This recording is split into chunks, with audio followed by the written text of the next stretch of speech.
વડોદરા શહેરના Lalbaug swimming pool bridge તરફથી પોલીસની ગાડી રોંગ સાઈડ પર પ્રવેશી હતી.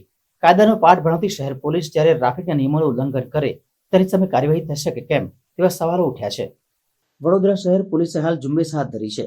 ટ્રાફિક નિયમોનું ઉલ્લંઘન કરતા વાહન ચાલકો સામે દંડનીય કાર્યવાહી કરવામાં આવી રહી છે. હેલ્મેટ, સીટ બેલ્ટ, કારમાં ગ્લાસ પર બ્લેક ફિલ્મ, લાયસન્સ સહિતના જરૂરી દસ્તાવેજ ચકાસવામાં આવી રહ્યા છે. તેમજ રોંગ સાઈડ જતા વાહન ચાલકોને પણ પકડીને દંડ ફટકારવામાં આવે છે. જોકે અહીં તો શહેર પોલીસની ગાડીએ જ ટ્રાફિકના નિયમોના લેર ઉડાવ્યા હતા. શહેરના પ્રતાપનગરથી લાલબાગ સ્વિમિંગ પુલ થઈ પોલીસની મિની ગાડી લાલબાગ બ્રિજ ઉપર રોંગ સાઈડ પર પ્રવેશી હતી, જેના દ્રશ્યો એક જાગૃત નાગરિકે પોતાના કેમેરામાં કેદ કરી લીધા હતા.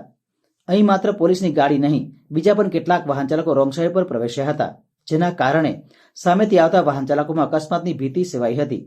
નોંધનીય છે કે લાલબાગ બ્રિજ પર સ્વિમિંગ પુલ તરફથી બ્રિજ ઉપર જવા માટે પ્રવેશબંધી છે, છતાં પણ કેટલાક વાહન ચાલકો જીવના જોખમે ટૂંકું અંતર કાપવા માટે રોંગ સાઈડે પ્રવેશે છે. જો કોઈ અકસ્માત થશે તો જવાબદાર કોણ? પહેલા અહીં ટ્રાફિક પોલીસ અને ટ્રાફિક બ્રિગેડના જવાનો પણ કાર્યરત હતા.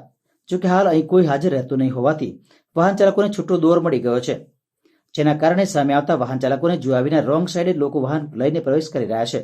પરંતુ સવાલ એ છે કે પોલીસે જો નિયમનું ઉલ્લંઘન કરશે તો પ્રજાને કોણ ટ્રાફિકના નિયમોની શીખ આપશે?